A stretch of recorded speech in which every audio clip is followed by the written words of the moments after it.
نحمده ونصلي على رسوله الكريم أما بعد أعوذ بالله من الشيطان الرجيم بسم الله الرحمن الرحيم قال الله تبارك وتعالى في القرآن المجيد والفرقان الحميد وما أمروا إلا ليعبدوا الله مخلصين له الدين۔ محترم حضرات، اللہ جل شانہ نے ہم کو بہت ہی اہم اور مبارک دین اور بہت عظیم الشان دین عطا فرمایا ہے۔ یہ دین اس بات کو بتلاتا ہے کہ جو بھی کام کریں خالص اللہ کے لیے کریں۔ حضور پاک صلی اللہ علیہ وآلہ وسلم نے ارشاد فرمایا ہے انما الاعمال بالنیات، اعمال کا دار و مدار صرف نیتوں پر ہے۔ نیتوں کے اعتبار سے یہ اجر و ثواب ملے گا، جیسی نیت ہوگی اسی کے اعتبار سے اس کا بدلہ ملے گا۔ حضور پاک صلی اللہ علیہ وآلہ وسلم نے ارشاد فرمایا ہے من صلی یرائی فقد اشرک، جس نے دکھاوے کے لیے نماز پڑھی اس نے شرک کیا۔ ومن تصدق یرائی فقد اشرک، جس نے دکھاوے کے لیے صدقہ دیا اس نے شرک کیا۔ ومن صام یرائی فقد اشرک، جس نے دکھاوے کے لیے روزہ رکھا اس نے شرک کیا۔ اللہ جل شانہ نے ہم کو یہ حکم فرمایا کہ ہم جو بھی کوئی عبادت کریں خالص اللہ کے لیے کریں، مخلصین لہ الدین، اللہ کے لیے دین کو خالص کرتے ہوئے اخلاص کے ساتھ اللہ کی عبادت کریں۔ اگر اس میں آمیزش ہو جائے گی، شائبہ ہو جائے گا ریاکاری کا، تو اللہ تعالیٰ کے یہاں وہ عبادت قبول نہیں ہوگی۔ حدیث پاک میں آتا ہے جس نے کسی کو دکھانے کے لیے کوئی عبادت کی، اب جب وہ میدان حشر میں آئے گا تو اللہ جل شانہ فرمائیں گے جن کو دکھانے کے لیے عبادت کی تھی ان سے ہی تو اجر و ثواب لے لے، ہمارے پاس اس کا کوئی اجر و ثواب نہیں۔ اس لیے خالص اللہ کے لیے عبادت کرنا چاہیے۔ بعض لوگوں کی عادت ہوتی ہے کہ جب مسجدوں میں نماز پڑھیں گے بہت لمبی لمبی نفلیں پڑھیں گے، اور جب گھر پر پڑھیں گے یا اکیلے میں پڑھیں گے تو جلدی جلدی نماز پڑھ لیں گے، چھوٹی چھوٹی رکعتیں کر لیں گے۔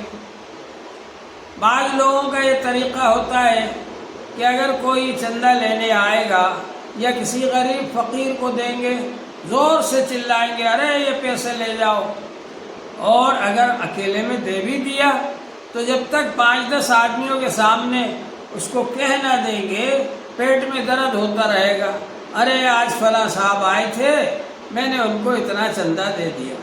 تو یہ ریاکاری ہے، اس سے ہم کو بچنا چاہیے۔ اور روزہ تو بڑے اخلاص والی عبادت ہے، کیونکہ اور دوسرے کام کرنا رہتا ہے، کریں گے تو لوگوں کو کرتا ہوا دکھیں گے، لیکن روزہ ایسی عبادت ہے کہ اس میں نہ کرنا ہے، کھانا نہیں کھانا ہے، پانی نہیں پینا ہے، تو سامنے والے کو پتہ نہیں چلتا کہ آپ کا روزہ ہے کہ نہیں ہے۔ لیکن بعض لوگوں کی ایسی عادت ہوتی ہے کہ اس کو کہتے ہیں کہ بھائی آج میرا روزہ ہے، آج میرا روزہ ہے، یہ ظاہر کرنے کی کیا ضرورت ہے؟ تو نفل روزہ یا نفل نماز یا صدقہ و خیرات جو بھی کرے آدمی خاموشی کے ساتھ میں کرے اور لوگوں کے سامنے ظاہر نہ کرے اس کو، تو اس پر زیادہ اجر و ثواب ملے گا۔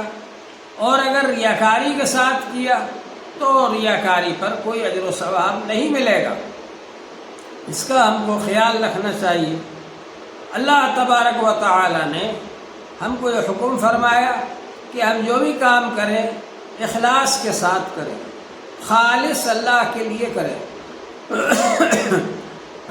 حضرت شیخ الحدیث مولانا زکریا صاحب رحمۃ اللہ علیہ کے پاس ایک بڑے عالم آئے اور انہوں نے پوچھا کہ یہ تصوف کیا بلا ہے؟ تو حضرت نے فرمایا تصوف تو ایک نعمت ہے، یہ بلا نہیں ہے۔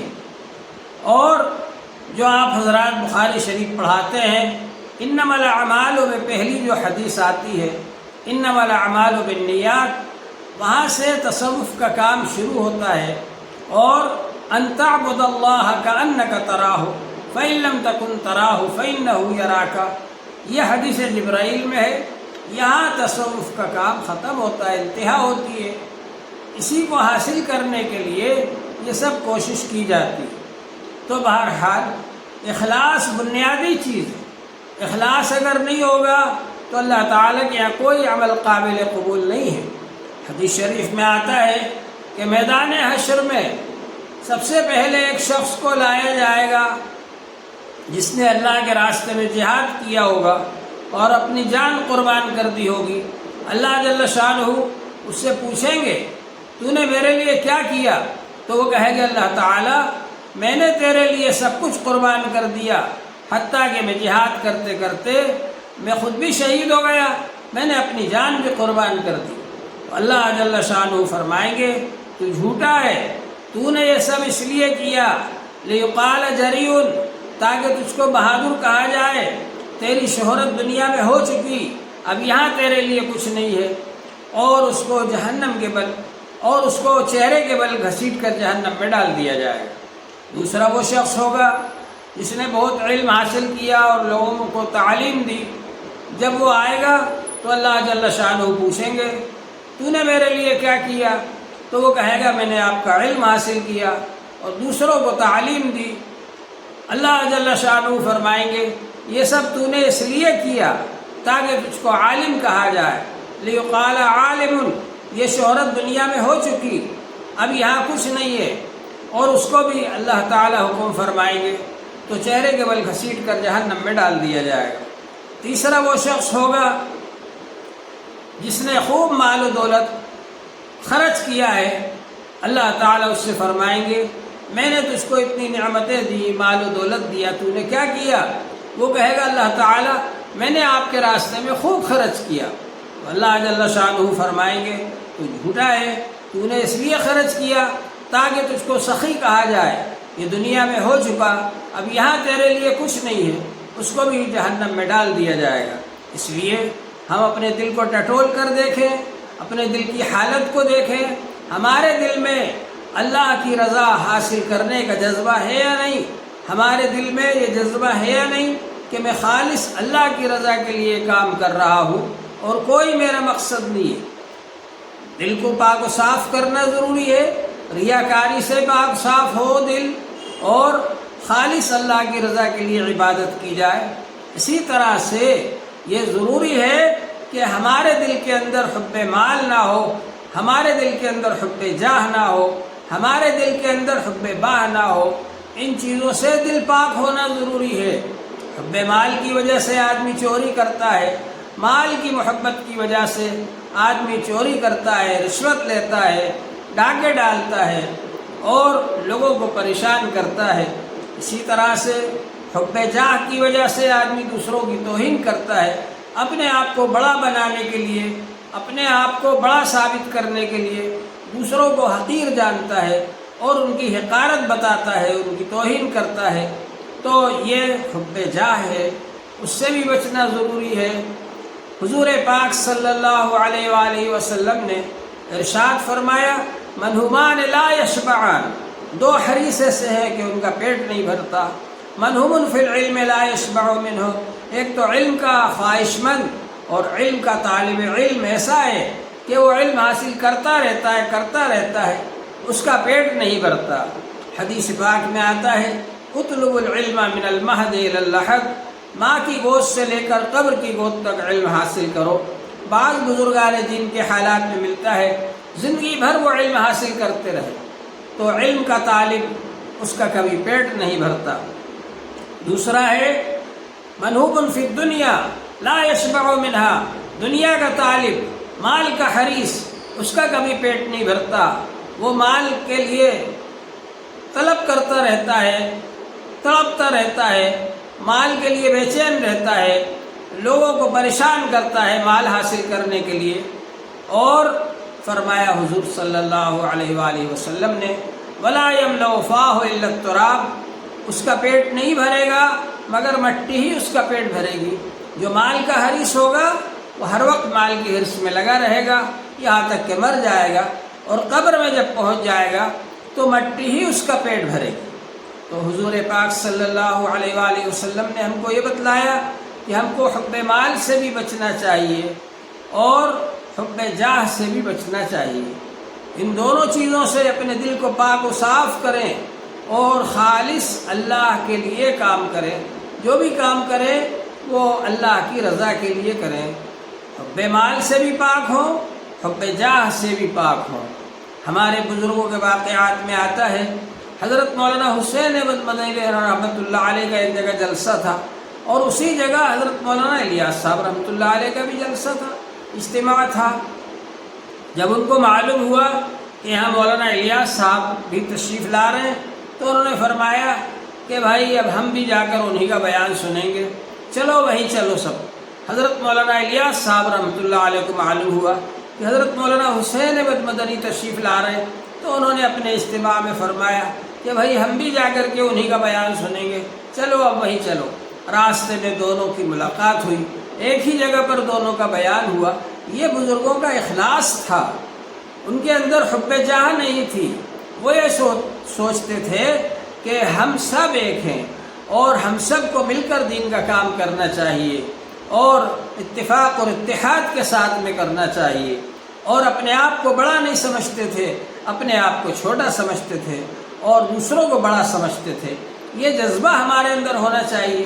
حضرت مولانا حسین احمد صاحب مدنی رحمۃ اللہ علیہ کے پاس میں حضرت مولانا عبد الماجد دریابادی رحمۃ اللہ علیہ آئے بیعت ہونے کے لیے، تو حضرت مولانا حسین احمد مدنی رحمۃ اللہ علیہ نے فرمایا بھائی میں تو اس لائق نہیں ہوں، چلو اپن حضرت مولانا اشرف علی تھانوی رحمۃ اللہ علیہ کے پاس چلتے ہیں۔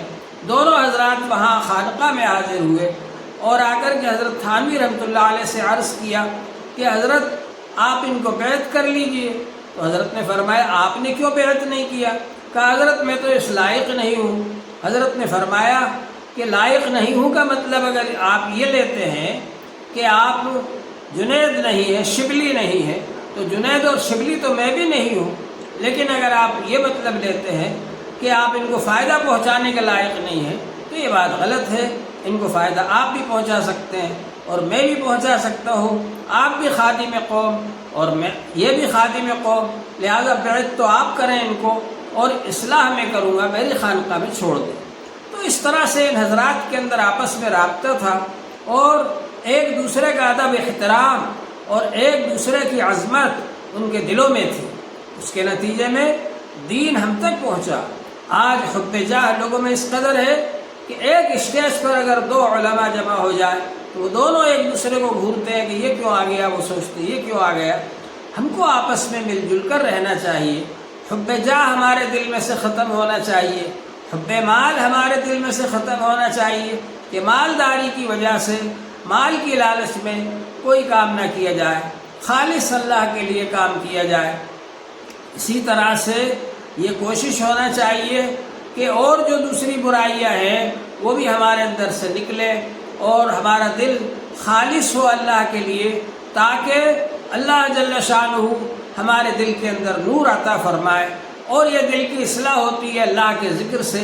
جب اللہ کا ذکر کریں گے تو دل کے اندر جو گناہوں کا زنگ لگ گیا ہے وہ دھل جائے گا۔